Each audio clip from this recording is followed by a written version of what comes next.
এটা মূলত 1700 ওনার বংশধরেরা নাকি এখন কলকাতাতে আছে কিছু মাত্র।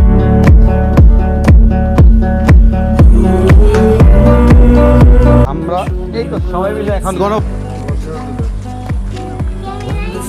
তুমি তো দেরি করলে না, তুমি কি জার্নালিস্টের লগে গেলা? Take my hand and now come along. Let's watch when the lights are gone.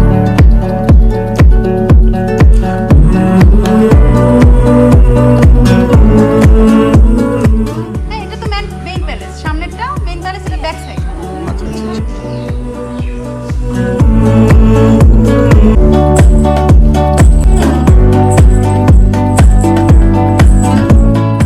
আমি এই আজকের খরচ দিব বলছেন না, কইছি যে ওনার আমরা রানী ভবানী।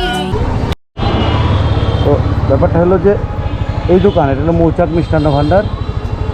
এখান থেকে আমরা কাঁচাগোল্লা নিয়ে গেলাম। আসলে আদি যেটা ছিল এই কালীবাড়ি, ওটা নাকি মেইন কারিগর যে উনি এখন আর নাই, যার কারণে এরকম মজা হয় না।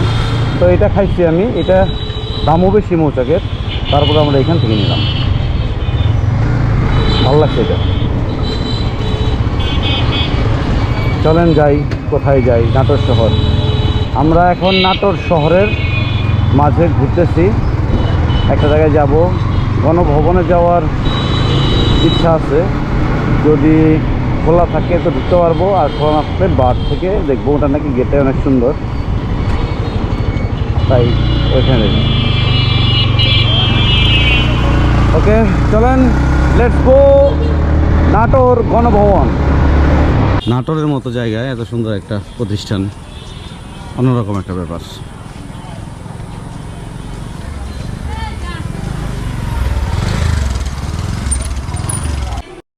হ্যাঁ, আমরা এই তো সবাই মিলে এখন গণভবনে, মানে এটাকে বলে উত্তরা গণভবন নাটোর। তো সবাই আসতেছে, তো এইভাবে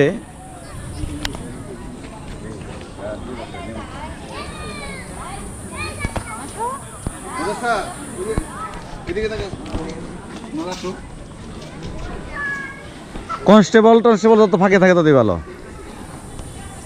এটা মেন গেট কোনটা আসলে বুঝতে পারতেছি না, প্রথম আসলাম তো গণভবনে, তো জায়গাটা একটু অন্যরকম।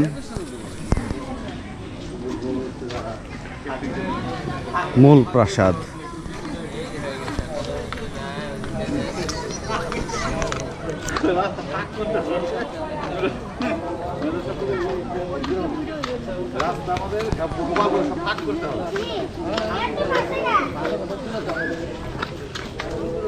সবাই ফটো সেশন করতেছে এখানে। এটা দিকে জমিদার।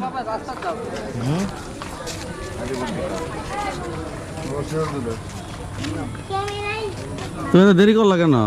রাস্তায় অনেক জ্যাম ছিল, আমরা আবার টিকিট কাটতে গেছি, কিন্তু টিকিটটা আমার কাটতে হলো না। কেন কাটতে হলো না? তুমি কি জার্নালিস্টের লগে গেলা? সহকারী ক্যামেরাম্যান। ও, এর জন্য লাগে নাই।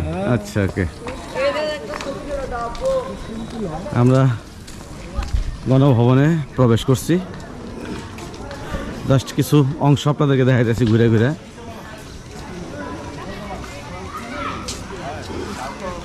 এটা হলো গণভবনের পেছনের অংশ।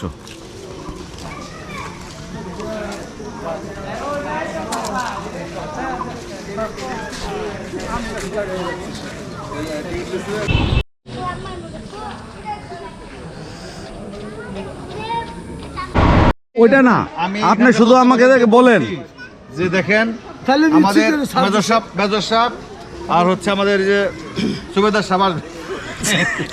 না, সেটা আপনি শুধু বলেন, শেয়ার করেন যে আমি বলছি, তোমরা যদি ঢুকতে পারো আমরা আমি এই আজকের খরচ দিব বলছেন না, কইছি যে সেইটা না দেয় না, কিন্তু তোমরা যদি ঢুকতে পারো তাহলে এই খরচ আমি দেবো। ওকে, এইটুকুই আমার বলা ছিল। আমার রেকর্ড কামান, এটা দেখেন বিশাল এক কামান। এইটা মূলত 1799 সালের একটা কামান। এই 1799, দ্যাটস মিন 225 বছর আগের এইটা বানানো। এইটা নাকি ওই রাজা রানীর ওই সময়ে ব্যবহৃত হইতো।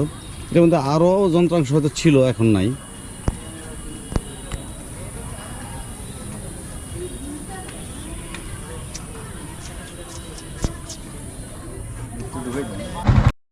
ওইটা হলো গণভবনের মেইন ফটকের উল্টার দিক। ওইটার থেকে এদিকে এসে জাস্ট এইদিকে এই যে এটা গণভবন, এইখানে লেগের মতো, এইখানে লেগ জাস্ট মাঝখানে, সুন্দর জায়গা। হ্যালো গাইস, এইটা হইল মূলত প্রসন্ননাথ নামের এক জমিদার ছিলেন, ওনারই এই ভবনটা। ওনার বংশধরেরা নাকি এখন কলকাতাতে আছে, কিছু মাদ্রাজে আছে, ওনারা বহলতগতিতে আছে। তো এইখান থেকে চলে গেছেন ওনারা, কিন্তু এই জায়গাটাকে তারা ধ্বংস করে নাই বা বিক্রি করে নাই, এটা এইভাবে আছে। এখন একটা সরকারি প্রতিষ্ঠান। ওকে, আমরা এখন চলে যাব বনলতা সেনের বাড়ি, নাম খ্যাত জমিদার বাড়ি। চলেন যাই, টাটা। এটা হলো রানী ভবানী কফি হাউস।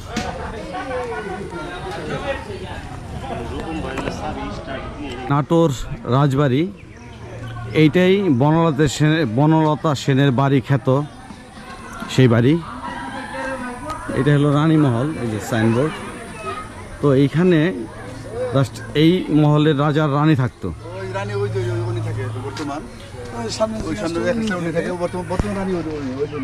বর্তমানে জাস্ট ফান, তারপরেও ভালো বলছে যে রানী ওইখানে থাকে। এইখানের এই অবস্থা, এই ভগ্নাবশেষ, এটা দেবে গেছে, অনেক অনেক উঁচু ছিল এই অবস্থা। এটা প্রত্নতান্ত্রিক নিদর্শন হয়ে গেছে আর কি। ওইটাই হলো রানী ভবন, রানী মহল, এখানে রানী থাকতো।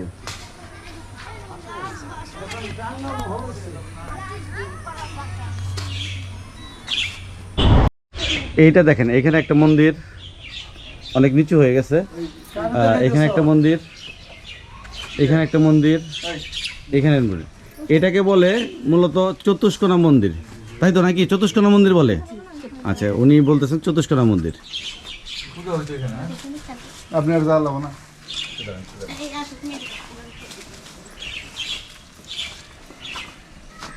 এইটা মূলত একটা মনে হয় কোনো কিছু রাজাদের মেইন প্যালেসের ব্যাক সাইড। মেন প্যালেসের ব্যাক সাইড। এখানে কেউ থাকতো? হ্যাঁ, এটা তো মেইন প্যালেস, সামনেরটা মেইন প্যালেস, এটা ব্যাক সাইড। আচ্ছা আচ্ছা, মূলত মেন প্যালেসের ব্যাক সাইড।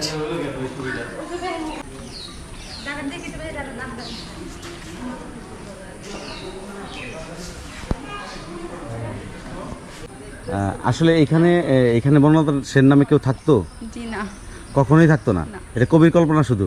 কিন্তু বনলতা সেনের নামে স্কুল কেন হলো? ওই যে বনলতা সেন, নাটোরের বনলতা সেন, সেখান থেকে আর কি নাম করা। কারণ আমরা দুইটা জিনিস বিখ্যাত পাই নাটোরের, সেটা হলো বনলতা সেন একটা, আর একটা হলো কাঁচাগোল্লা। তো এইটা আমরা আসলে খুব, আমি টাঙ্গাইল থেকে আসছি, খুব নিয়ে আসছি যে আশা নিয়ে আসছি বনলতা সেনের বাসা হয়তো দেখতে পারবো। কিন্তু বনলতা সেন নামে কেউ নাটোরে কেউ চিনেই না। আমি কয়েকজনকে জিজ্ঞেস করছি, তারা বলে শুধু বনলতা সেন কি।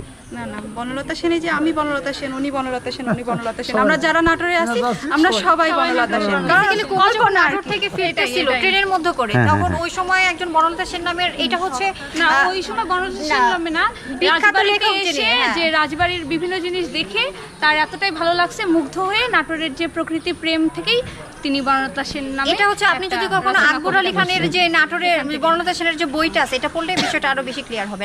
আকবর আলী খান যিনি ছিলেন, আপনাদের গণভবনের যে রাজা ছিলেন, ওনার সাথে কি এই বাড়ির কোনো সম্পর্ক আছে? উনি জমিদার, এটা রাজা মানে এটা উনি কি স্টেটের বড় ছিলেন? এটা জমিদার বড় ছিলেন না উনি বড় ছিলেন? না না, এরকম এটার সাথে বড় ছোট মানে আধিপত্যর ব্যাপারটা, আধিপত্যের ব্যাপারটা ইনি বড়, ইনি হচ্ছে আমাদের যে অর্ধবঙ্গেশ্বরী রানী ভবানী, ওনার এটা আর কি। আচ্ছা, বাংলা, বিহার, উড়িষ্যা বলে না যে এই অর্ধবঙ্গেশ্বরী, কিন্তু তখনকার রানী ভবানী ইয়েতে ছিল। তারাপীঠ যে আছে, রানী ভবানী তো অনেক বড় মাপের, ওই অনেক রানী ছিলেন। ভবানীরই এটা নাটোর রাজবাড়িটা, আর যে তারাপীঠটা আছে ওটাও এই রানী ভবানী। মানে ও তাহলে রানা ভবানী স্টেটটা অনেক বড় ছিল তো, অনেক বড়। এই জন্যই হ্যাঁ হ্যাঁ তাকে হ্যাঁ, অর্ধবঙ্গেশ্বরী বলা হয়। ওড়িশার হ্যাঁ মহানদী। সেই সময় বিহার পর্যন্ত ওনার এরিয়া ছিল।